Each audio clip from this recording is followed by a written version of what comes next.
Le vieillissement cutané. Le vieillissement cutané est dû à différents facteurs.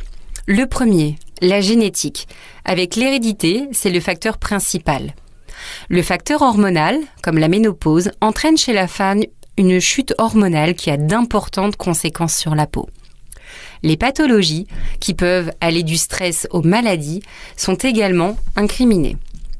Les carences alimentaires, les substances toxiques telles que drogue et tabac, et pour terminer, le soleil qui est l'ennemi numéro 1, redoutable des facteurs non génétiques.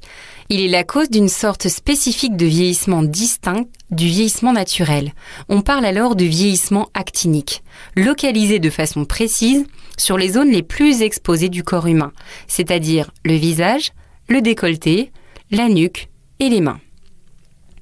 Le vieillissement de la peau se distingue par divers signes cliniques. Nous trouvons tout d'abord les rides d'expression, sur le front, le contour des yeux, le sillon nasogénien, mais également autour de la bouche. On remarque également une ptose cutanée, c'est-à-dire un relâchement du tissu cutané. L'amincissement de la peau est très présent en vieillissant. La baisse de tonicité de la peau représente une peau beaucoup moins hydratée. Et pour terminer, la sécheresse cutanée.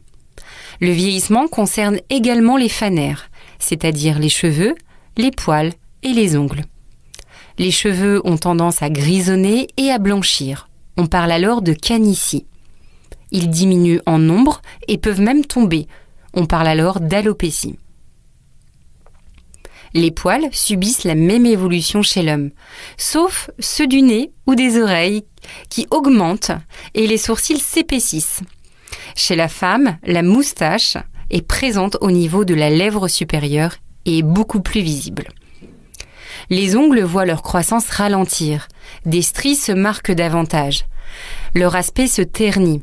Ils deviennent plus fins et plus fragiles au niveau des mains, tout en s'épaississant au niveau des pieds.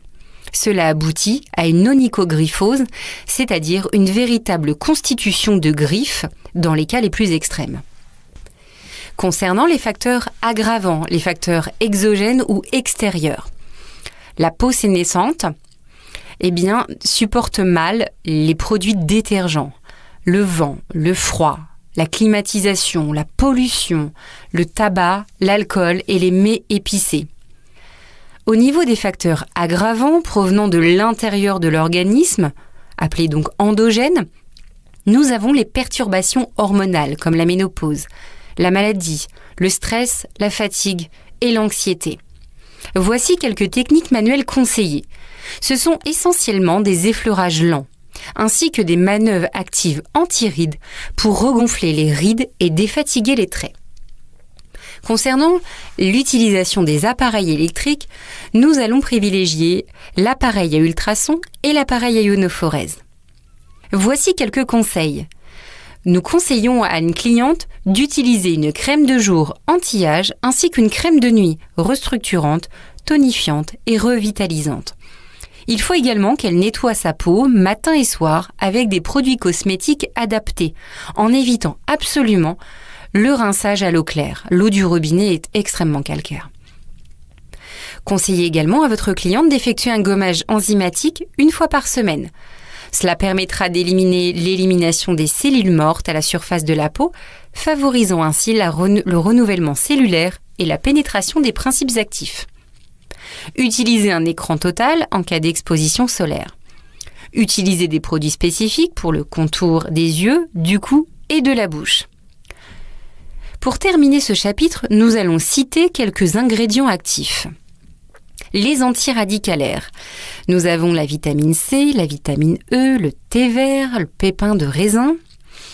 Au niveau des actifs restructurants, nous retrouverons principalement des acides gras essentiels et des céramides.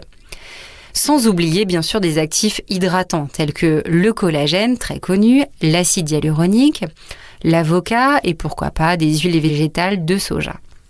Pour les principes actifs antirides, nous retrouvons la vitamine A, le rétinol.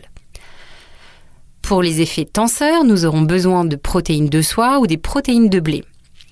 Au niveau de l'anticerne, nous aurons des actifs tels que l'arnica, la mamélis, le marron d'Inde. Nous pouvons également retrouver des actifs anti-poche avec du lierre, de la caféine et de la prêle. Et pour terminer, des actifs anti-taches.